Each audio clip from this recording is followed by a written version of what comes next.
മെറ്റന ministries YouTube ചാനലിലേക്ക് ഏവർക്കും സ്വാഗതം. നമ്മൾ റോമർക്കെഴുതിയ ലേഖനം 2-ാം അധ്യായത്തിൻ്റെ 17-ാം വാക്യം തൊട്ടാണ് പഠിച്ചുകൊണ്ടിരുന്നത്. അത് തുടർന്നും അത് തന്നെയാണ് നമ്മൾ പഠിക്കുന്നത്. യഹൂദൻ്റെ ചില കാര്യങ്ങളെക്കുറിച്ചാണ് കഴിഞ്ഞ എപ്പിസോഡിൽ നമ്മൾ ചിന്തിച്ച്. യഹൂദൻ്റെ പാപത്തിൻ്റെ കുറ്റപത്രം എന്നുള്ള ചിന്ത 17 തൊട്ട് 29 വരെയുള്ള വാക്യങ്ങളിൽ ഉള്ളത് കഴിഞ്ഞ ആഴ്ച നമ്മൾ ചിന്തിച്ച്. യഹൂദൻ തിരുവെഴുത്തുകളെ പ്രാപിച്ചു, തിരുവചനങ്ങളെ അവർക്ക് കൊടുത്തിരുന്നു. ദൈവത്തിൻ്റെ തിരഞ്ഞെടുക്കപ്പെട്ട ജാതിയായിരുന്നു.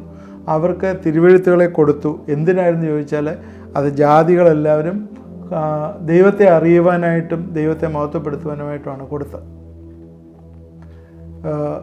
ആ വാക്യം ഇരുട്ടിലുള്ളവർക്ക് വെളിച്ചവും മൂഢരെ പഠിപ്പിക്കുന്നവനും ശിശുക്കളുടെ ഉപദേഷ്ടാവും ജ്ഞാനത്തിൻ്റെ സത്യവും സ്വരൂപമായ ന്യായപ്രമാണത്തിൽ നിന്ന് നിനക്ക് ലഭിച്ചതുകൊണ്ട് നീ കുരുടർക്ക് വഴികാട്ടുന്നവനെന്നും ഒക്കെയുള്ള ചിന്തയായിരുന്നു ഉണ്ടായിരുന്നത്. എന്നാൽ അവരുടെ ഫോൾസ് സെക്യൂരിറ്റി, അവർക്കൊരു ഫോൾസ് സെക്യൂരിറ്റി ഉണ്ടായിരുന്നു. അവർ ദൈവത്തിൻ്റെ തിരഞ്ഞെടുക്കപ്പെട്ട ജനമാണ്. ദേവാലയം ഉണ്ടെങ്കിൽ പിന്നെ ഒന്നും പേടിക്കാനില്ല എന്ന് വിചാരിച്ചു.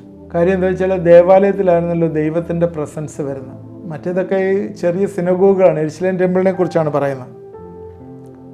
അതവരുടെ വലിയൊരു സെക്യൂരിറ്റി ആയിരുന്നു. ദൈവം അവിടെ പ്രത്യക്ഷപ്പെടുന്നു, അവിടെ യാഗങ്ങൾ അർപ്പിക്കുന്നു. ഇങ്ങനെയുള്ള കാര്യങ്ങളൊക്കെ യഹൂദിനെ സംബന്ധിച്ചിടത്തോളം ഉത്കൃഷ്ടമായിട്ടുള്ളൊരു കാര്യമായിരുന്നു, ദൈവവുമായിട്ടുള്ള അഭേദ്യമായ ബന്ധം.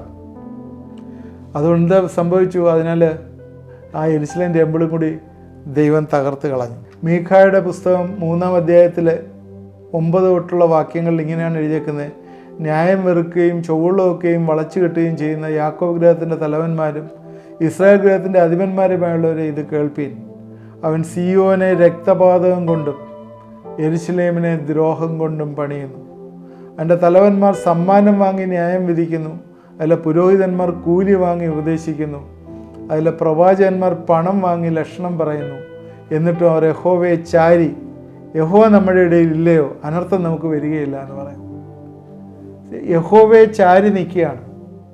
കാരണം ദൈവത്തിൻ്റെ പ്രസൻസ് അവരോട് കൂടെ ഉണ്ട്. അനർത്ഥം നമുക്ക് വരികയില്ല.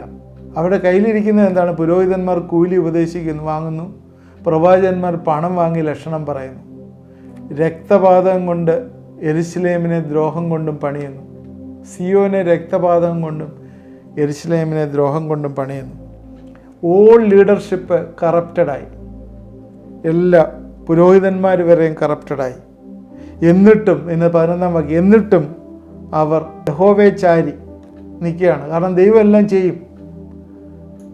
അതുകൊണ്ട് എന്താണ് മീഖ പറയുന്നതെന്ന് വെച്ചാൽ 12-ാം വാക്യത്തിൽ, അതുകൊണ്ട് നിങ്ങളുടെ നിമിത്തം സിയോനെ വയൽ പോലെ ഉഴും, യെരുശലേം കൽക്കുന്നുകളും ആലയത്തിലെ പർവ്വതം കാട്ടിലെ മേടുകൾ പോലെയും ആയിത്തീരും.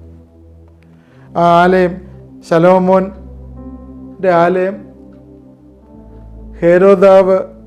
അതിനുശേഷം ഹെരോദാവ് 46 വർഷം കൊണ്ട് പുതുക്കി പണിഞ്ഞു.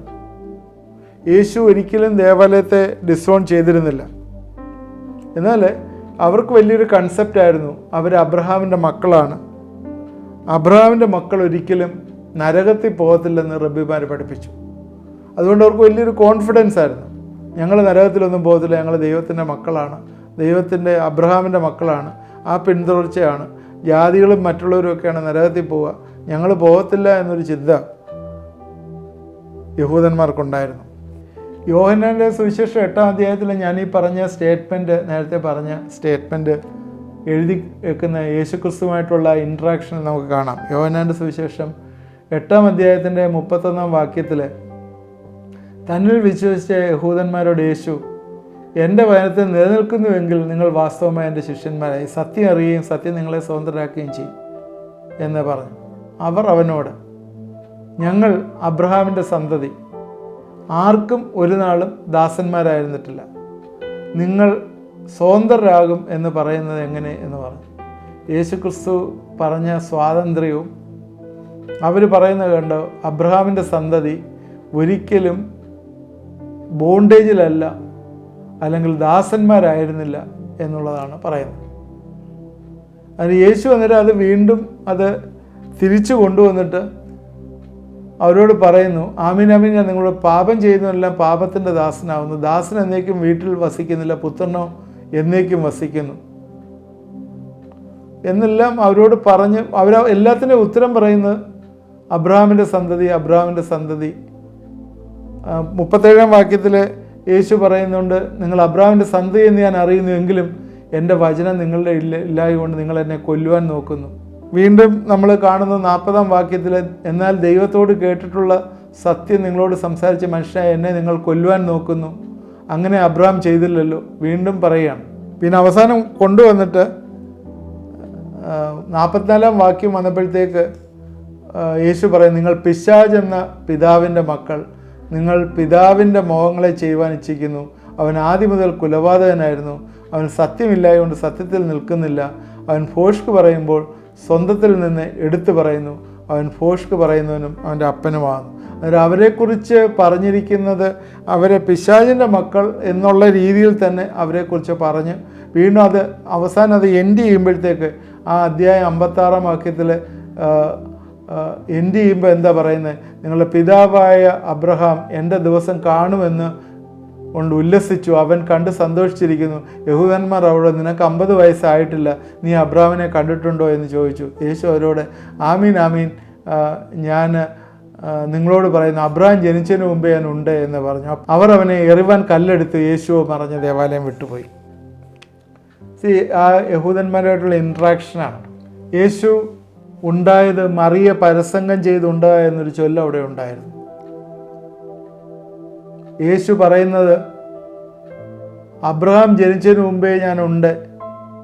യേശു അവരോട് പറയുന്നു, 8:59 അവർ കല്ലെടുത്ത് അവനെ എറിയാനായിട്ട് പോയി. ഞാനാകുന്നു, ആമീൻ ആമീൻ ഞാൻ നിങ്ങളോട് പറയുന്നു എന്ന് പറഞ്ഞ് അവരെ കൺവിൻസ് ചെയ്യിക്കുകയാണ്. അബ്രഹാം ഉണ്ടായതിന് മുമ്പേ ഉണ്ടായെന്ന് പറയുമ്പോൾ യേശു ദൈവമാണ് എന്ന് പറയുന്ന ഒരു ചിന്ത അവിടെ വരികയാണ്.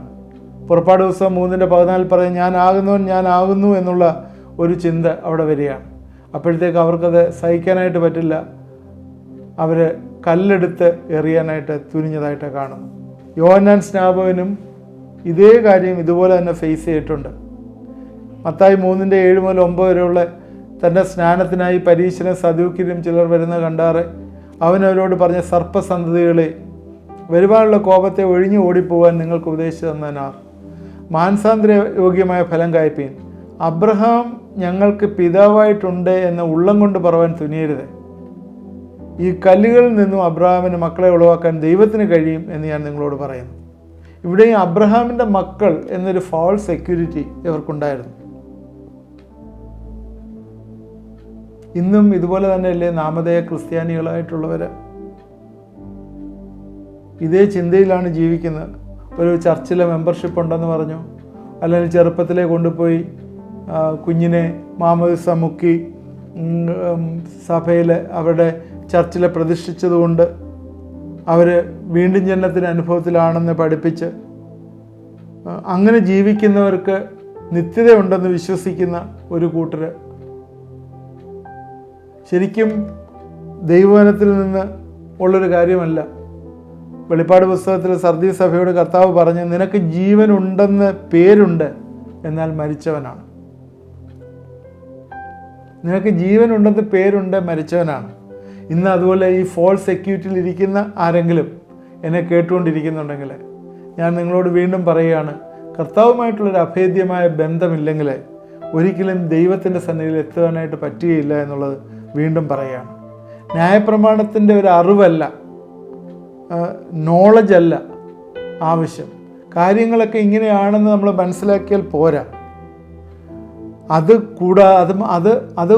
അറിവ് നല്ലതാണ്, എന്നാൽ അത് നമ്മുടെ ഹൃദയത്തിലേക്ക് വരികയും നമ്മൾ രൂപാന്തരം പ്രാപിക്കുകയും വേണം. റബ്ബിമാർ പഠിപ്പിച്ചത് എന്തായിരുന്നു? റബ്ബിമാർ പഠിപ്പിച്ചത് ന്യായപ്രമാണം അനുസരിക്കാനൊന്നും പറ്റത്തില്ല. ഇതൊക്കെ ആർക്കും അനുസരിക്കാൻ പറ്റുന്നത്? ന്യായപ്രമാണത്തിൻ്റെ കൽപ്പനകൾ. അതുകൊണ്ട് അതിൻ്റെ ഒരു അറിവ് മതി, നമ്മൾ സ്വർഗത്തിൽ പോകും എന്ന് പഠിപ്പിച്ചു. Knowledge of law is sufficient എന്ന് പഠിപ്പിച്ചു. ഇരമ്യാപ്രവചന 7-ാം അധ്യായത്തിൻ്റെ 1 മുതൽ ഉള്ള വാക്യങ്ങളിൽ യഹോവയിൽ നിന്ന് ഇരമ്യാവിന് അരുളപ്പാടുണ്ടായ ഒരു കാര്യം, ഞാനത് കുറച്ച് നീളമുണ്ടെങ്കിലും ഒന്ന് വായിച്ച് കേൾപ്പിക്കാതെ വായിക്കുമ്പോഴേ മനസ്സിലാവും യഹൂദന്മാരുടെ പൊള്ളത്തരം എന്താണെന്ന് മനസ്സിലാവും. നീ യഹോവയുടെ ആലയത്തിൻ്റെ വാതിൽക്കൽ നിന്നിട്ട് യഹോവയെ നമസ്കരിപ്പാൻ ഈ വാതിൽ കൂടി കടക്കുന്നവരായ എല്ലാ യഹൂദന്മാരായുള്ളവരെ യഹോവയുടെ അരുളപ്പാട് കേൾപ്പീൻ, നിൻ്റെ വചനം വിളിച്ചു പറ. ഇസ്രായേലിൻ്റെ ദൈവമായ യഹോവ ഇപ്രകാരം അരുളിച്ചെയ്യുന്നു, നിങ്ങളുടെ നടപ്പും പ്രവൃത്തികളും നന്നാക്കുവിൻ, എന്നാൽ ഞാൻ നിങ്ങളെ ഈ സ്ഥലത്തെ വസിക്കുമാറാക്കും. യഹോവയുടെ മന്ദിരം, യഹോവയുടെ മന്ദിരം എന്നിങ്ങനെയുള്ള വ്യാജ വാക്കുകളിൽ ആശ്രയിക്കരുത്. നിങ്ങളുടെ നടപ്പും പ്രവൃത്തികളും നിങ്ങൾ വാസ്തവമായി നന്നാക്കുന്നുവെങ്കിൽ, നിങ്ങൾ തമ്മിൽ ന്യായം നടത്തുന്നുവെങ്കിൽ, പരദേശി അനാഥയെയും വിധവയെയും പീഡിപ്പിക്കാതെ കുറ്റമില്ലാത്ത രക്തം ഈ സ്ഥലത്ത് ചിഹ്നിക്കാതെയും നിങ്ങൾക്ക് ആപത്തിനായി അന്യദേവന്മാരോട് ചേരാതെ ഇരിക്കുന്നുവെങ്കിൽ, ഞാൻ നിങ്ങളുടെ പിതാക്കന്മാർക്ക് കൊടുത്ത ദേശമായ ഈ സ്ഥലത്ത് നിങ്ങളെ എന്നും എന്നേക്കും വസിക്കുമാറാക്കും. നിങ്ങൾ പ്രയോജനമില്ലാത്ത വ്യാജവാക്കുകൾ ആശ്രയിക്കുന്നു. നിങ്ങൾ മോഷ്ടിക്കുകയും കൊല ചെയ്യുകയും വ്യഭിചരിക്കുകയും കള്ളസത്യം ചെയ്ത് ബാലിന് ധൂപം കാട്ടുകയും നിങ്ങൾ അറിയാത്ത ദേവന്മാരോട് ചെന്നു ചേരുകയും ചെയ്യുന്നു. പിന്നെ വന്നെൻ്റെ നാമം വിളിക്കുന്ന ഈ ആലയത്തിൽ എൻ്റെ സന്നിധിയിൽ നിന്നുകൊണ്ട് ഞങ്ങൾ രക്ഷപ്പെട്ടിരിക്കുന്നു എന്ന് പറയുന്ന ഈ മ്ലേച്ഛകളൊക്കെയും ചെയ്യേണ്ടതിന് തന്നെയാണ്. എന്ത് കറക്റ്റായിട്ട് ഇരമ്യാ പ്രവചനത്തിൽ കൂടി യഹോവയുടെ അരുളപ്പാട് വന്നിരിക്കുക. അവരുടെ കറക്റ്റ് നേച്ചറാണ്. ആരുടെയാണ്? യഹൂദന്മാരുടെ കറക്റ്റ് നേച്ചറാണ്. റബ്ബിമാർ പഠിപ്പിക്കുക നോളജ് മതി, അതുകൊണ്ട് സ്വർഗത്തിൽ പോകാനായിട്ട് പറ്റും. ഇവിടെ പറയുന്നത് എന്താണ്? യഹോവയുടെ മന്ദിരം, യഹോവയുടെ മന്ദിരം, യഹോവയുടെ മന്ദിരം. അതിനെക്കുറിച്ച് അവർക്ക് ഭയങ്കര എരിവാണ്, മന്ദിരത്തെക്കുറിച്ച്. അത് യഹോവയുടെ മന്ദിരം മതി. നമ്മൾ ഇപ്പോഴും ഇതുപോലെ പറയാറില്ലേ, ഞങ്ങളുടെ സഭ, ഞങ്ങളുടെ മതം, ഇങ്ങനെ നമ്മളും പറയാറില്ലേ? ശരിക്കും അതല്ല ദൈവത്തിങ്കിലേക്ക് നടത്തുന്നത്. ഇവിടെ ദൈവം പറയുന്ന കാര്യം, എൻ്റെ നാമം വിളിച്ചപേക്ഷിക്കുന്ന ഈ ആലയത്തിൽ എൻ്റെ സന്നിധിയിൽ നിന്നുകൊണ്ട് ഞങ്ങൾ രക്ഷപ്പെട്ടിരിക്കുന്നു എന്ന് പറയുന്ന ഈ മ്ലേച്ഛകളെല്ലാം ചെയ്യേണ്ടത് തന്നെയാണ്. ദൈവത്തെ അനുസരിക്കണം. ഓരോ ജൂയിഷ് ബോയും സിനഗോഗിൽ പഠിക്കണം, നന്നായിട്ട് പഠിക്കണം. ന്യായപ്രമാണം കാണാതെ പറയും, എന്നാൽ അത് അനുസരിക്കുകയില്ല. ന്യായപ്രമാണം എല്ലാം കാണാതെ അറിയാം, പക്ഷേ അനുസരിക്കുകയില്ല. ദൈവത്തിൽ അവർ പ്രശംസിച്ചു, പക്ഷേ ദൈവത്തെ അനുസരിച്ചില്ല. ഇത് നമുക്ക് ചെയ്യാൻ പറ്റത്തില്ല എന്ന് പറഞ്ഞ് അത് വേറൊരു പുതിയ പ്രമാണം അതിൻ്റെ ഇടയ്ക്കൂടെ റബ്ബിമാർ പഠിപ്പിച്ച് അത് കൊണ്ടുവന്ന് അതൊരു ട്രഡീഷനായിട്ട് അവർ കൈമാറ്റം ചെയ്ത് അത് ആചരിക്കുന്ന ഒരു കാര്യമായിരുന്നു ഉണ്ടായിരുന്നു. നേരത്തെ പറഞ്ഞിരിക്കുന്ന കാര്യമാണ് ഞാൻ, അതുകൊണ്ട് അതിനെ കൂടുതൽ വിശകലനമായിട്ട് വീണ്ടും പറയുന്നില്ല. യേശുക്രിസ്തു പർവ്വത പ്രസംഗം ചെയ്ത സമയത്ത് മത്തായിയുടെ സുവിശേഷം 5-ാം അധ്യായത്തിൽ 8 ബ്ലെസ്സിങ് പ്രോമിസ് ചെയ്യുന്നുണ്ട്. ആത്മാവിൽ ദരിദ്രരായവർ ഭാഗ്യവാന്മാർ, സ്വർഗ്ഗരാജ്യം അവർക്കുള്ള, ദുഃഖിക്കുന്നവർ ഭാഗ്യവാന്മാർ, ആശ്വാസം ലഭിക്കും, ഹൃദയശുദ്ധിയുള്ളവർ ഭാഗ്യവാന്മാർ, ദൈവത്തെ കാണും. ഇങ്ങനെയുള്ള കാര്യങ്ങൾ കറക്റ്റായിട്ട് യേശുക്രിസ്തു അങ്ങനെ 8 പ്രോമിസ് ചെയ്തായിട്ട് തുടങ്ങിയ സമയത്ത്, യേശുവിൻ്റെ പരസ്യ ശുശ്രൂഷ ആരംഭിച്ച സമയത്ത് ചെയ്ത ഒരു കാര്യം സ്വർഗരാജ്യത്തെക്കുറിച്ചും അല്ല പ്രവേശനത്തെക്കുറിച്ചും ഒക്കെയുള്ള പ്രോമിസസ് ആയിരുന്നു പറഞ്ഞിരുന്നത്. എന്നാൽ അതുപോലെ തന്നെ യേശുക്രിസ്തു മത്തായിയുടെ സുവിശേഷം 21-ാം അധ്യായത്തിൽ 8 പ്രാവശ്യം ഈ പരീശന്മാരെയും ഈ യഹൂദന്മാരെയും നോക്കിക്കൊണ്ട് നിങ്ങൾക്ക് അയ്യോ കഷ്ടം, അയ്യോ കഷ്ടം, അയ്യോ കഷ്ടം എന്ന്. നേരത്തെ ഞാൻ ഏതോ ഒരു എപ്പിസോഡിൽ ഇത് സൂചിപ്പിച്ചാണ്. ഇതിനകത്ത് അവരെ വിളിക്കുന്ന വിളികൾ കുരുടന്മാർ, പാമ്പുകൾ, സർപ്പസന്തതികൾ എന്നുള്ള പേരുകളാണ് വിളിക്കുന്നത്. നിങ്ങളെല്ലാവരും തന്നെ നരകത്തിന് യോഗ്യരാണ്. ഇത് 13, 14, 16 ഇങ്ങനെയുള്ള വാക്യങ്ങളിലെല്ലാം ഈ മത്തായിയുടെ സുവിശേഷം 21-ാം അധ്യായത്തിലെ കാര്യം പറയുന്നത്. അതെല്ലാം തന്നെ ഈ ഇവരെക്കുറിച്ച്, യഹൂദന്മാരെക്കുറിച്ച് പറയുന്നതാണ്. അതായത് തുടക്കത്തിൽ തന്നെ അവരെക്കുറിച്ച് പറഞ്ഞാൽ നിങ്ങൾക്ക് ഇത്രയും കാര്യങ്ങൾ ദൈവം ഒരുക്കി വെച്ചിരിക്കുന്നു, 8 അനുഗ്രഹങ്ങൾ ഒരുക്കി വെച്ചിരിക്കുന്നു. അവസാനം പറഞ്ഞ എന്താ? 8 പ്രാവശ്യം നിങ്ങൾക്ക് അയ്യോ കഷ്ടം, അയ്യോ കഷ്ടം. കാരണം എന്താണ്? അവർ പറയുന്നതല്ല പ്രവർത്തിക്കുന്നത്. പറയുന്നതൊന്ന്, പ്രവർത്തിക്കുന്നത് വേറൊന്ന്. ആ ഒരു രീതിയിലാണ് ഇരിക്കുന്നത്. കുരുടന്മാർക്ക് വഴികാട്ടി ആയിരിക്കുന്ന നമ്മൾ 19-ാം വാക്യത്തിൽ റോമർക്കെഴുതിയ ലേഖനം നമ്മൾ പഠിച്ചുകൊണ്ടിരിക്കുന്ന 19-ാം വാക്യം, കുരുടന്മാർക്ക് വഴികാട്ടി ആയിരിക്കുന്ന ആളുകളെന്ന് പറയുന്നവർ ഇപ്പോഴെന്താണ് അവിടെ സംഭവിക്കുന്നത്? അവർ കുരുടന്മാരായി പോയി എന്നുള്ളതാണ് ഇവിടെ കാണുന്നത്. അവർ വഴികാട്ടാൻ എങ്ങനെ പറ്റുക? പിന്നെ ഇരുട്ടിൽ വെളിച്ചമായിരിക്കുന്ന ഇവരിലൂടെ വെളിച്ചം കൊണ്ടുവരണം എന്ന് ദൈവം ആഗ്രഹിച്ചു, എന്നാൽ അവർ ഇരുട്ടിൽ തന്നെ വസിക്കുകയാണ്. യഹൂദന്മാരെ കുറിച്ച് പറഞ്ഞത് കുരുടർ എന്നുള്ളതാണ്. അവർ കുരുടന്മാരാണ് എന്നാണ് പറഞ്ഞിരിക്കുന്നത്. 20-ാം വാക്യത്തിലെ ഇരുട്ടിലുള്ളവർക്ക് വെളിച്ചം, മൂഢരെ പഠിപ്പിക്കുന്നവർ. ശിശുക്കൾക്ക് ഉപദേഷ്ടാവ് എന്നൊക്കെയുള്ള പേരാണ് അവർക്ക് പറഞ്ഞിരിക്കുന്നത്. ഇത് ഞാൻ അവസാനം ഇത് കൺക്ലൂഡ് ചെയ്യുന്ന സമയത്ത് ആ 7 പോയിൻ്റായിട്ട് ഇത് കൺക്ലൂഡ് ചെയ്ത് പറയാം. അല്ല, ശിശുക്കൾ പുതുതായി യഹൂദ മഠത്തിലേക്ക് കടന്നു വന്നവർ, അവരെ എന്താ ചെയ്യുന്നത്? ഇവർ അന്ന് യഹൂദ ആചാരമനുസരിച്ച് അവരെ ബാപ്റ്റിസം, സ്നാനം കൊടുത്ത് അവരെ പ്രോസ്ലൈറ്റ്സായിട്ട് അവരെ യഹൂദ മതത്തിലേക്ക് ചേർക്കുമായിരുന്നു. ഇവിടെ പറയുന്നത് മൂഢരെ പഠിപ്പിക്കുന്നവർ എന്ന് പറയുന്നു. എന്നുവെച്ചാൽ വിദ്യാസമ്പന്നരായിട്ടുള്ളവർ, ജെൻറ്റൈൽസിനെ പഠിപ്പിക്കുന്ന ആൾക്കാരായിട്ടുള്ളവർ. എന്നാൽ ഇവർ വിവേകമുള്ളവർ എന്നാണ് കരുതുന്നത്. എന്നാൽ ഇവരെന്താ ചെയ്യുന്നത്? ഇവർ മോഷ്ടിക്കുന്നു, വ്യഭിചാരം ചെയ്യുന്നു, ക്ഷേത്രം കവർച്ച ചെയ്യുന്നു എന്നുള്ള കാര്യങ്ങൾ 21-22 വാക്യങ്ങൾ പറയുന്നു. നമ്മുടെ സമയം ഇവിടെ അവസാനിച്ചുകൊണ്ട് ഞാനിതിവിടെ നിർത്തുകയാണ്. നാളെ നമുക്ക് തുടർന്നും ഇത് തന്നെ ചിന്തിക്കാം. ഇതിൻ്റെ തുടരെ അങ്ങോട്ട് ചിന്തിക്കണം.